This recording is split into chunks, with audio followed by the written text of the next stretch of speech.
मेरा नाम ब्रजपाल वृषवासी है। श्री कृष्ण ने अर्जुन के रथ के घोड़ों को खोल दिया और उनके घावों पर महरम लगाया और उन्हें घास और पानी दिया। अब घोड़ों अपने को ताज़ा महसूस कर रही थी। फिर श्री कृष्ण जी ने घोड़ों को रथ में जोड़ दिया। अब घोड़े आंधी की तरह चल रही थी। श्री कृष्ण जी पवन वेग से रथ को दौड़ाई जा रही थी।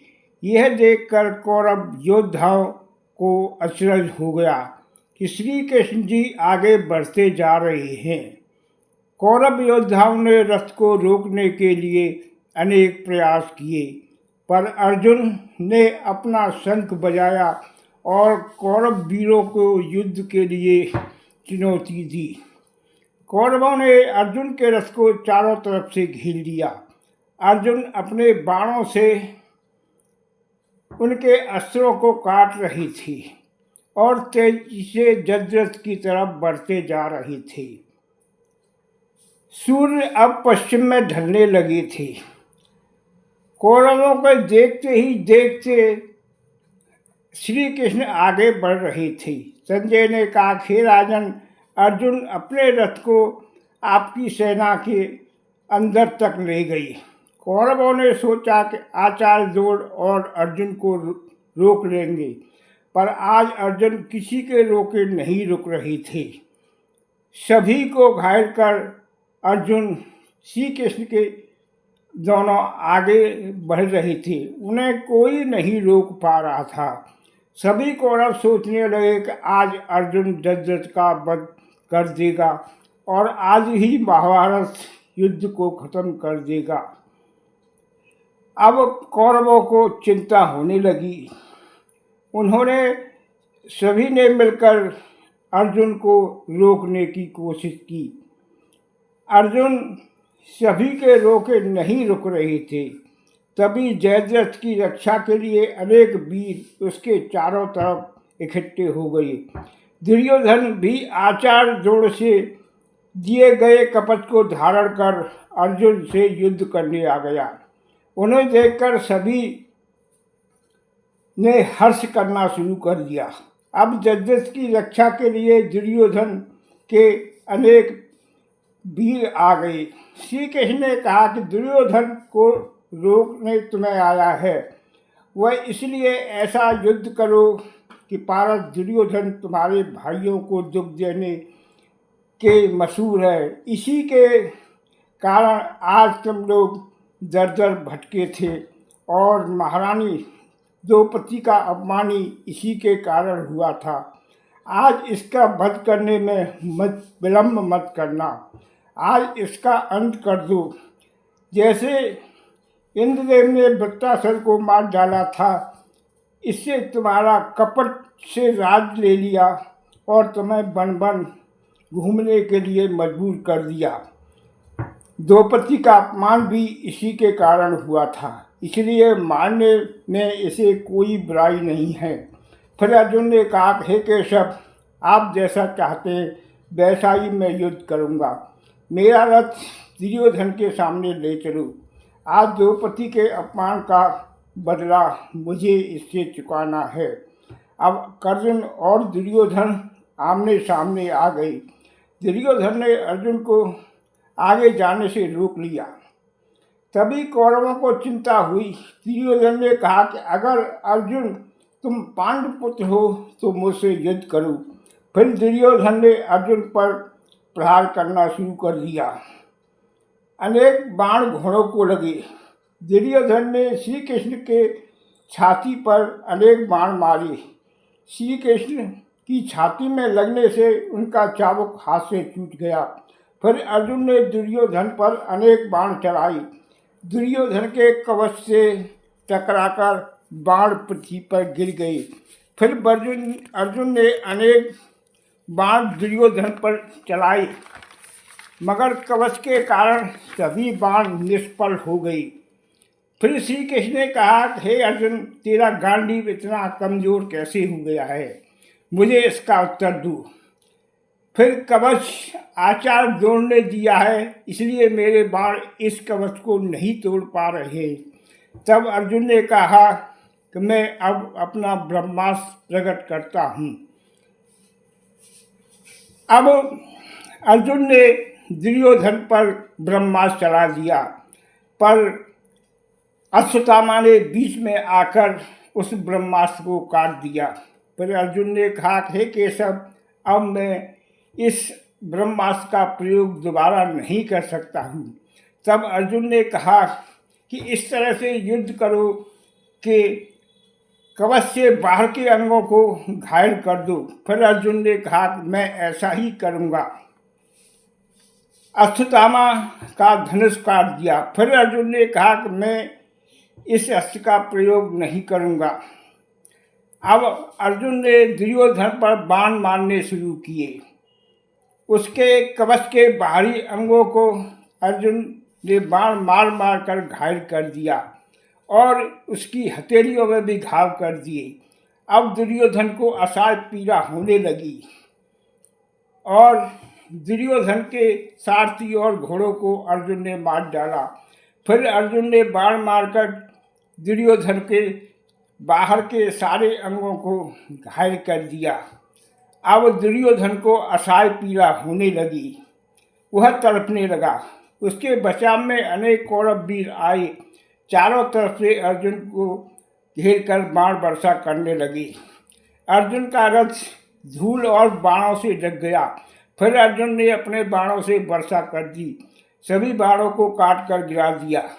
अर्जुन को रथ को केवल जरथ का रथ ज़्यादा दूर नहीं है, श्री कृष्ण ने कहा, और पास में चलते हैं। फिर श्री कृष्ण ने अपना पंच शंख बजा दिया। अर्जुन बाण चलाते रहे और श्री कृष्ण अपना शंख बजाते रहे। अर्जुन बाण वर्षा कर रहा था और रथ आगे बढ़ गया। फिर अनेक कौरव वीरों ने आकर अर्जुन को मार्ग रोक लिया और अपना शंख भी बजाने लगे। अब चारों तरफ से शंखों की ध्वनि हो रही थी, पर श्री कृष्ण के 5 जन शंख से सभी की आवाज़ दब गई। अब अर्जुन सामने अश्वत्थामा आ गया। उसने श्री कृष्ण और अर्जुन पर अनेक बाण चलाए। तब कि श्री कृष्ण और अर्जुन अनेक बाणों को काटते चले गए, एक दूसरे पर प्रहार कर रहे थे। अर्जुन के घोड़े को घायल कर दिया। फिर अर्जुन ने अश्वत्थामा को अनेक बाण मारे, उसके धनुष को काट दिया। फिर शल्य ने अर्जुन पर प्रहार कर दिया। अर्जुन ने शल्य के धनुष को भी काट दिया। कर्ण ने 32 बाण, कृपाचार्य और शल्य ने अर्जुन पर अनेक बाण चलाए और श्री कृष्ण और अर्जुन को फिर घायल कर दिया। अर्जुन ने कर्ण को 12 बाण मारे और भूश्रवा को 8 बाण कर कृपाचार्य जयद्रथ को अर्जुन ने अनेक बाण मारे। अश्वत्थामा पर अर्जुन ने 70 बाण मारे। भूश्रवा ने कई बाण अर्जुन पर चलाए। अर्जुन ने जयद्रथ को कई बाण मारे। सभी महारथियों के रथ में अलग अलग तरह के ध्वज लगे थे। अर्जुन को चारों तरफ से घेर कर बाण वर्षा करने लगे।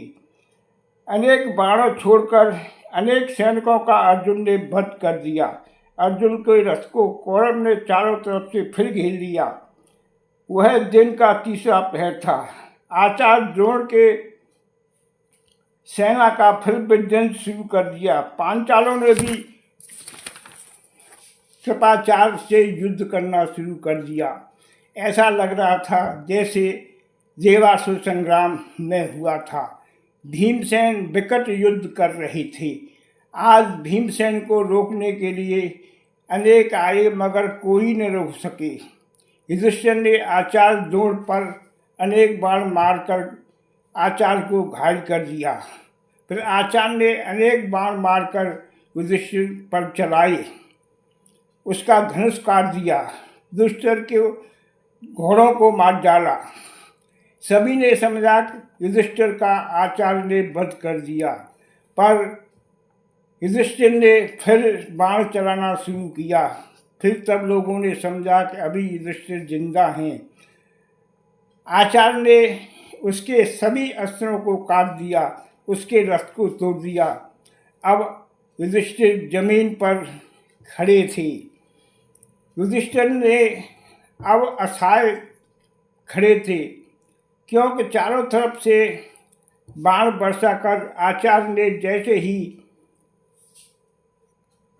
युधिष्ठिर को बंदी बनाने का प्रयास किया, वहाँ अनेक वीर कौरवों से युद्ध करने लगे। अब आचार्य को युधिष्ठिर को बंदी न बनाने का मौका मिल गया। अब युधिष्ठिर को सभी ने अपने रथ पर चढ़ा लिया।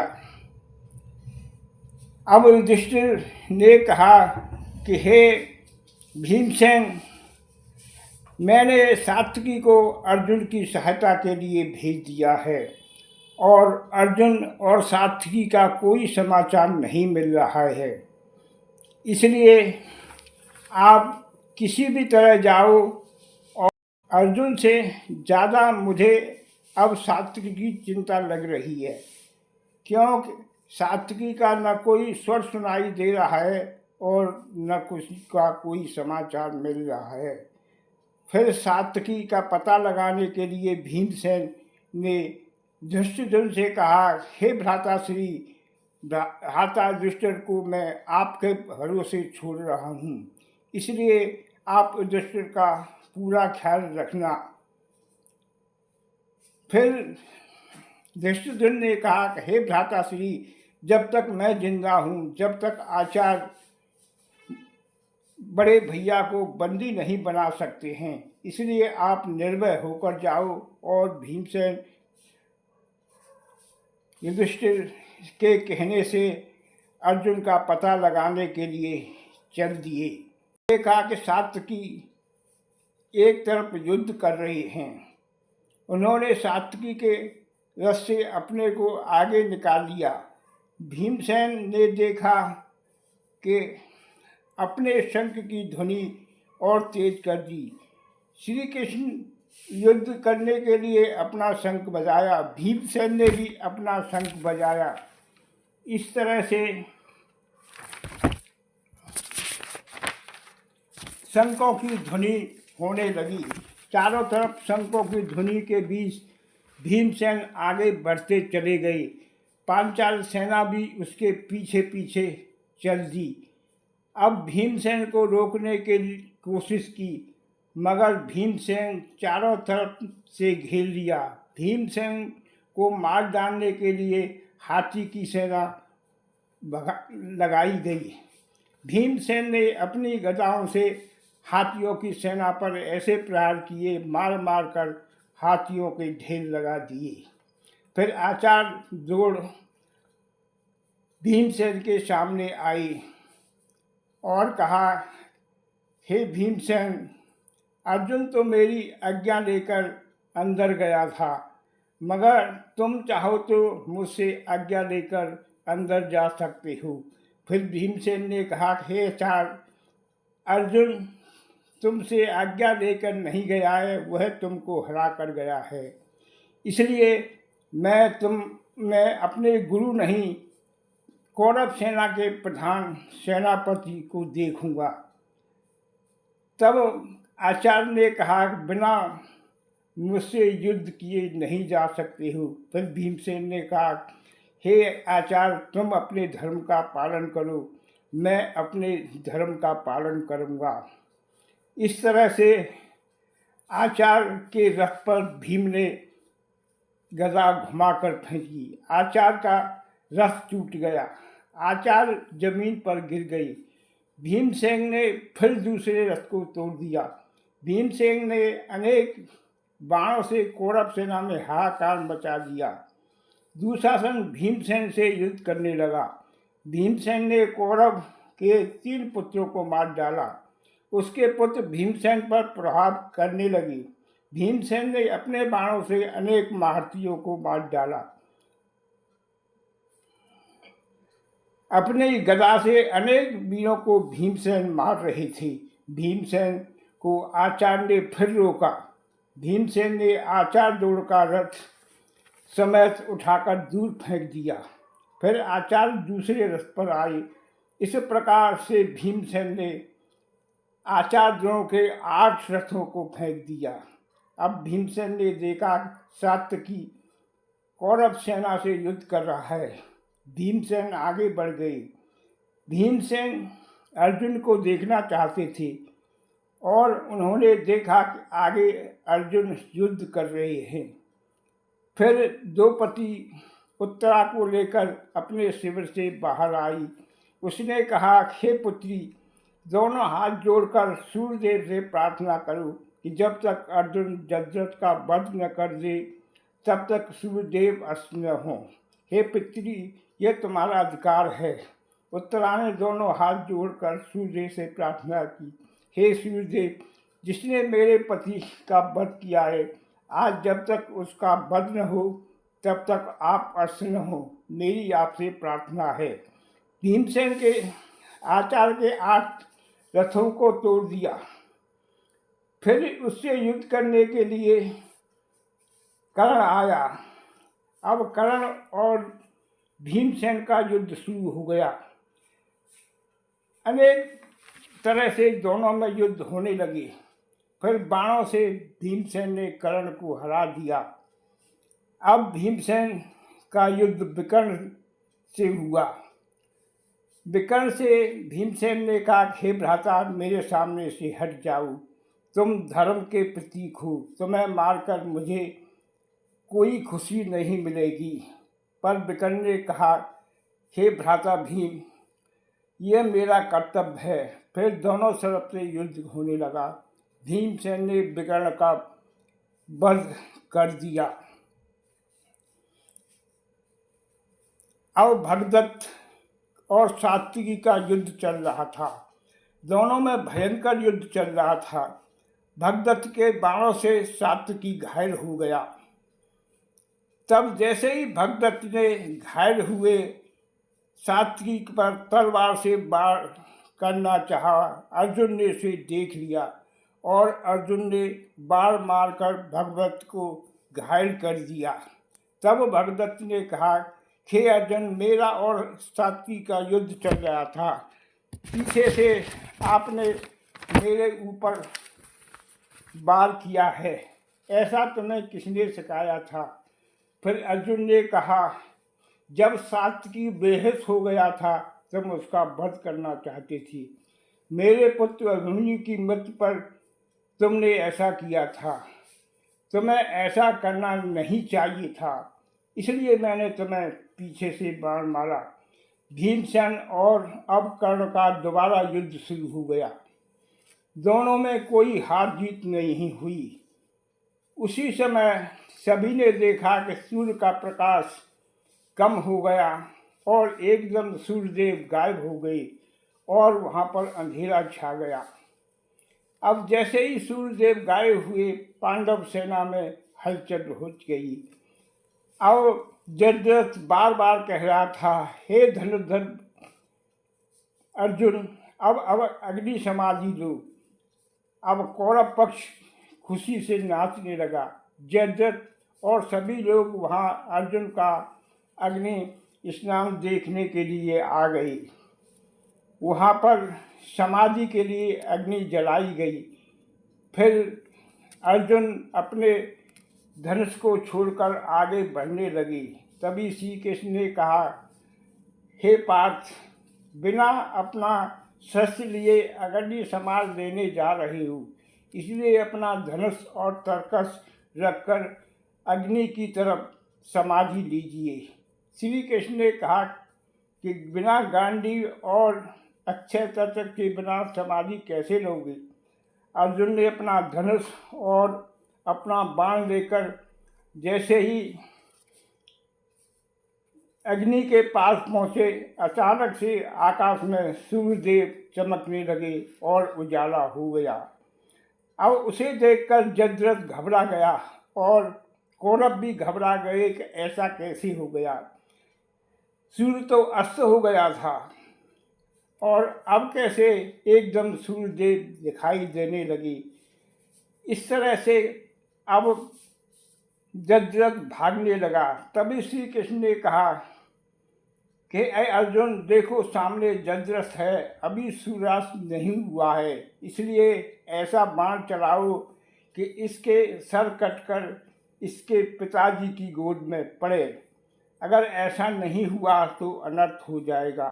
ब्रह्मास्त्र प्रकट किया और निशाना लगाकर जजरथ पर छोड़ दिया। वह ब्रह्मास्त्र जजरथ का सर लेकर उसी जगह पहुंचा जहां जजरथ के पिता तपस्या कर रही थी। जजरथ का सिर उनकी गोदी में पड़ा।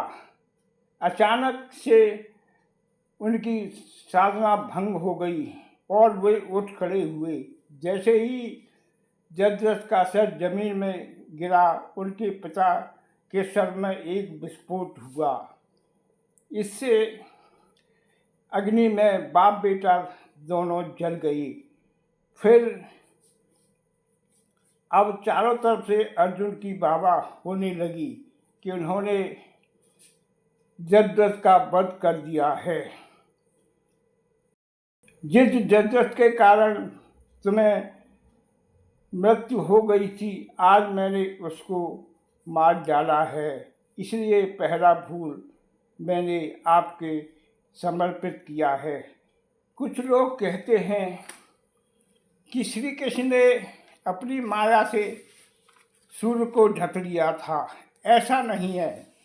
श्री कृष्ण सारी रात परीक्षण करते रहे कि ऐसा क्या होना चाहिए कि जिससे जजरथ का वध हो जाए।